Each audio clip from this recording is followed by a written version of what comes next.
हा आहे का तुमचा प्रश्न? सगळे मला हेच विचारतायत, की "सर मला 60 पडले, 65 पडले, 70 पडले. मी स्वतः पेपर चेक केलंय आणि आता मी काय करू? मी पास होणार की नाही होणार? प्रॅक्टिकल लेव्हलसाठी मी जाणार की नाही? मी पास होणार का?" सगळ्यांचा हेच प्रश्न आहे.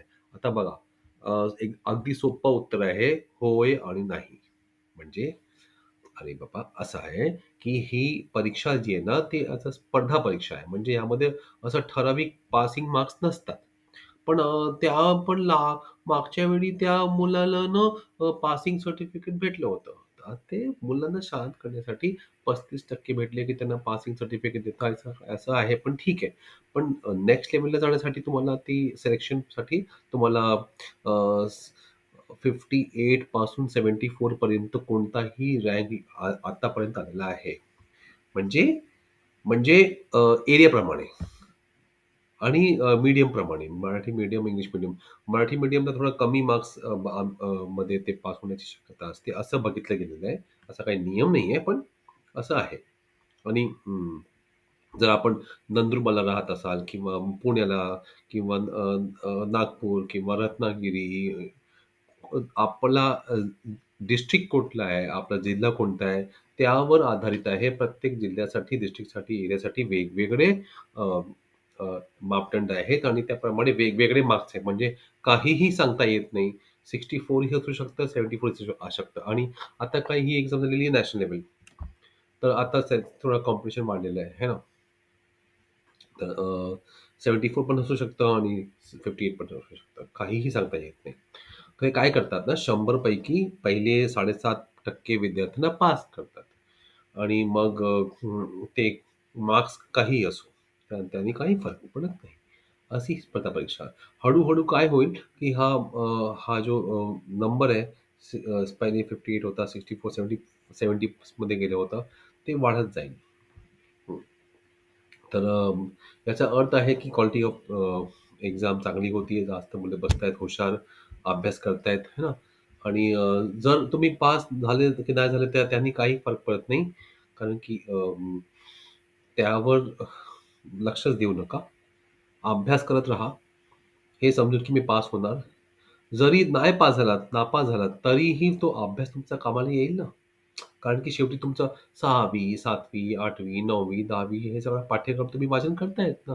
तुम्हाला पुढे फायदा होईल ना. तुमचे तेवढा वेळ वाचेल. शाळेत तुम्हाला अभ्यास करण्याची गरज नसेल. कमी अभ्यास किंवा कमी अभ्यास तुमचा होऊन जाईल. तुम्हाला सराव करण्याची गरज नसेल.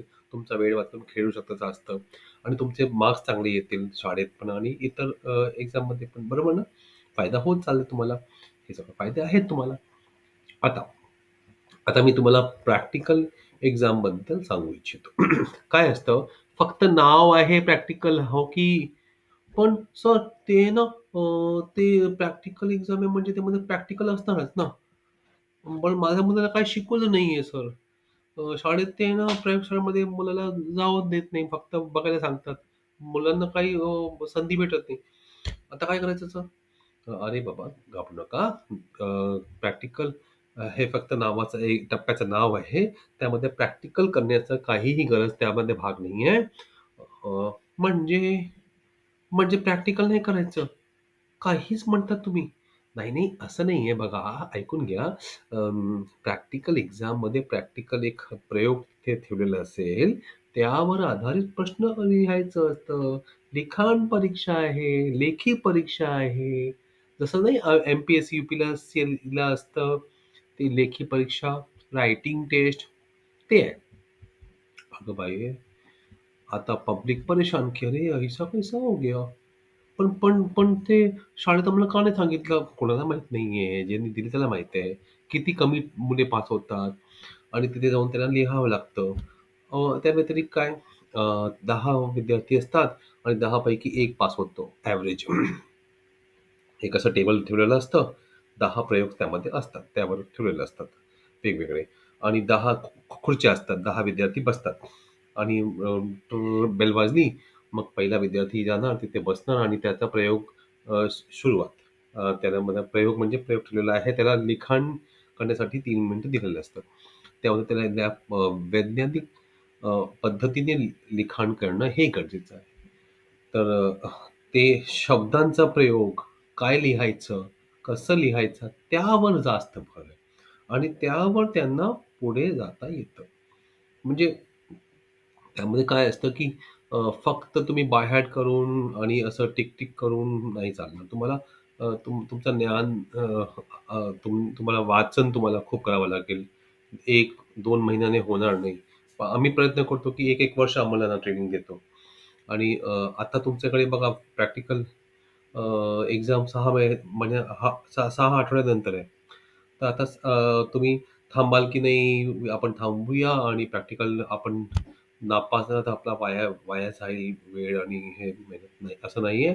आतापासून अ, विचार करू नका की हां, पास झालो न झालो.